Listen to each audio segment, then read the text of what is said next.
Hi everyone, welcome back to my channel. তো আজকে বানাবো ইয়াম্মি ডিলিশিয়াস মটন কোরমা। তো চলো দেখে নিই কীভাবে বানাচ্ছি আর কী লাগছে। তো প্রথমে আমি এখানে একটা বাটিতে আগে কিছুটা কাজু নিয়ে নিয়েছি, আর সেটা আমি গরম জলে বেশ কিছুক্ষণ ভিজিয়ে রাখবো।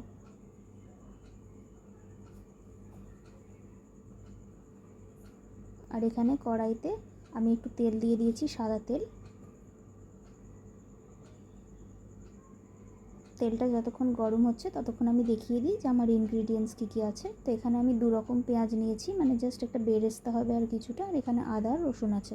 তো পেঁয়াজটা আমার গরম হয়ে গেছে, আমি এখানে বেরেস্তাটা আগে ভেজে নেব। যেটা কম পেঁয়াজ ছিল সেটা আমি বেরেস্তা করছি।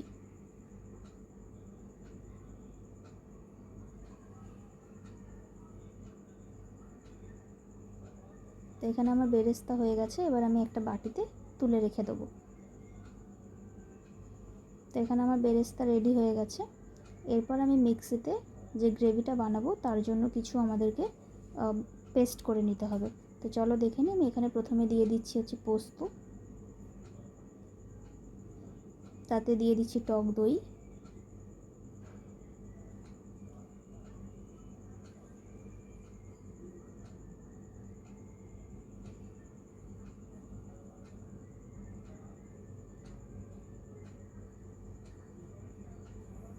দিয়ে দিচ্ছি কাজু, দিয়ে দিচ্ছি কাঁচা লঙ্কা মধ্যিখান থেকে কেটে নিয়েছি, আর দিয়ে দিলাম ভেজে রাখা বেরেস্তা। দিয়ে এখানে দেখো আমার পেস্টও রেডি হয়ে গেছে। আবার একবার মিক্সিতে আমি পেস্ট করে নেবো, সেটা হচ্ছে আদা আর রসুনটা একসাথে পেস্ট করে নিয়েছি। তো এখানে আমার পেস্টও হয়ে গেছে। এরপর আমি তেলটা গরম হচ্ছে যতক্ষণ কড়াইতে, আমি এখানে মাংসটাকে ম্যারিনেট করে নিই। ম্যারিনেট করে আমি বেশিক্ষণ রাখিনি, যার কারণে আমি তেল গরম বসিয়ে ম্যারিনেট করেছি। এখানে মাটনটা আছে। এখানে তেলটা গরম হয়ে গেলে আমি তাতে দিয়ে দিলাম জিরে আর শুকনো লঙ্কা।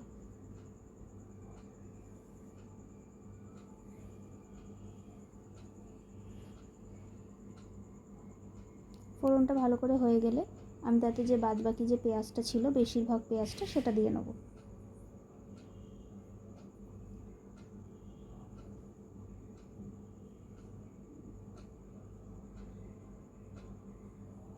এখানে আমার পেঁয়াজটা ততক্ষণ ভাজা হোক, আমি ততক্ষণ মাটনটাকে ম্যারিনেট করে নিই। তো এখানে আমি দিয়ে দিলাম কাশ্মীরি রেড চিলি পাউডার, তারপর দিয়ে দিচ্ছি লাল লঙ্কার গুঁড়ো, তারপর দিয়ে দিচ্ছি হলুদ গুঁড়ো, তারপর দেবো জিরে গুঁড়ো, আর দিয়ে দিচ্ছি পরিমাণ মতো ধনে গুঁড়ো, আর সব শেষে দিয়ে দেবো পেস্টটা যেটা করেছিলাম, সেই পেস্টটা।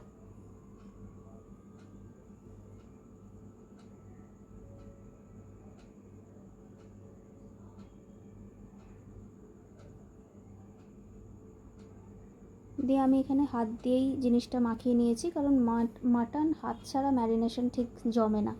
তো ওই কারণে হাত দিয়ে এখানে আমি ম্যারিনেশন করে নিয়েছি। আর খুব ভালো করে মশলাগুলোকে মাখিয়ে নিতে হবে। আর এখানে দিয়ে দিচ্ছি, মশলা মাখানো হয়ে গেলে ওপর থেকে কিছুটা সাদা তেল। তোমরা এখানে চাইলে সর্ষের তেল ইউজ করতে পারো। তো দিয়ে এইভাবে খুব ভালো করে মাখিয়ে নিতে হবে।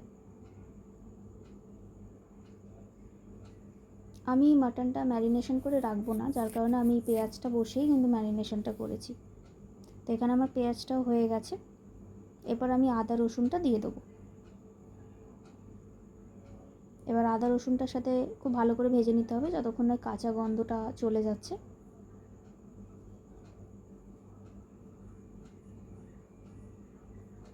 তো এখানে আমার আদা রসুনটা খুব ভালো করে কষানো হয়ে গেছে। এরপর আমি এক এক করে মাংসগুলো দিয়ে দিচ্ছি।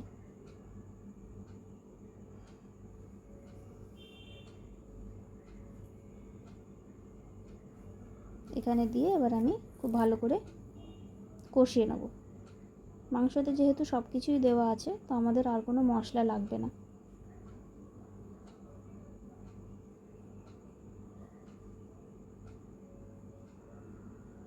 আগে প্রথমে তেলের ওপর মাংসটাকে নেড়ে নিচ্ছি, তারপর যে মশলা জল থাকবে সেটা দিয়েই আমরা কষাবো।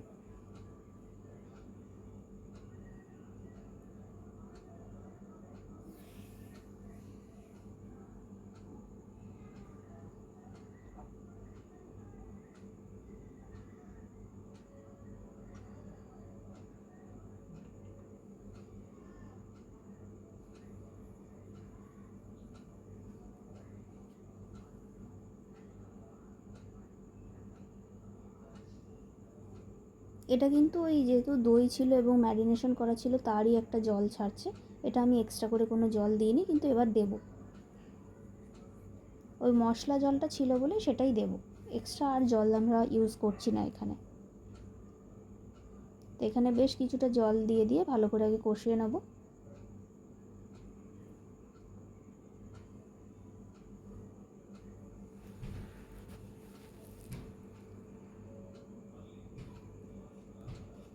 এবার এখানে পরিমাণ মতো দিয়ে দিচ্ছি নুন,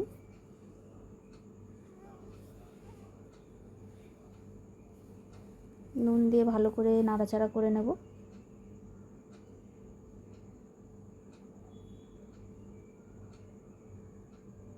মাটন কোরমা একটু রিচ হবে, তো তেল একটু বেশিই থাকে।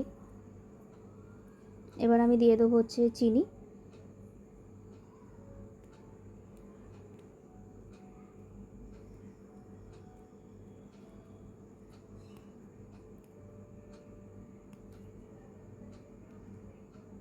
এবার দিয়ে দিলাম চিনি, চিনি দিয়ে ভালো করে নাড়াচাড়া করে দিতে হবে।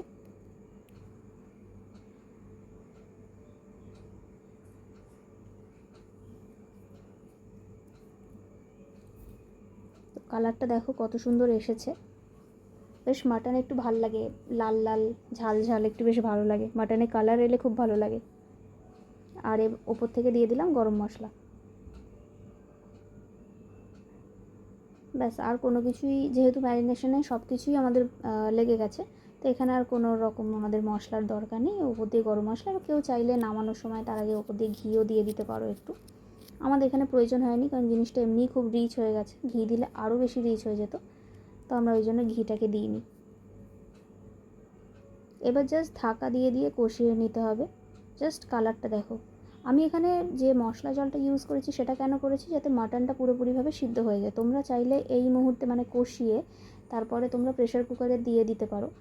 আমি এখানে প্রেশার কুকার ইউজ করিনি, কড়াতেই করেছি, যার কারণে আমি একটু জল বেশি দিয়ে কষিয়ে নিয়েছি, যাতে মাংসটা খুব ভালো করে সিদ্ধ হয়ে যায়। তো এখানে কালারটা দেখলে বুঝতেই পারছো যে মাংসটা কত ভালো কষানো হয়েছে, আর জিনিসটা কত মানে টেস্ট হবে খেতে। মানে একটা বলে না যে একটা কষানো দেখলে মানুষের বোঝা যায় যে কতটা সুন্দর হয় জিনিসটা, তো সেই আর কি। তো এখানে সবটাই আমি ঢাকা দিয়ে দিয়ে করেছি।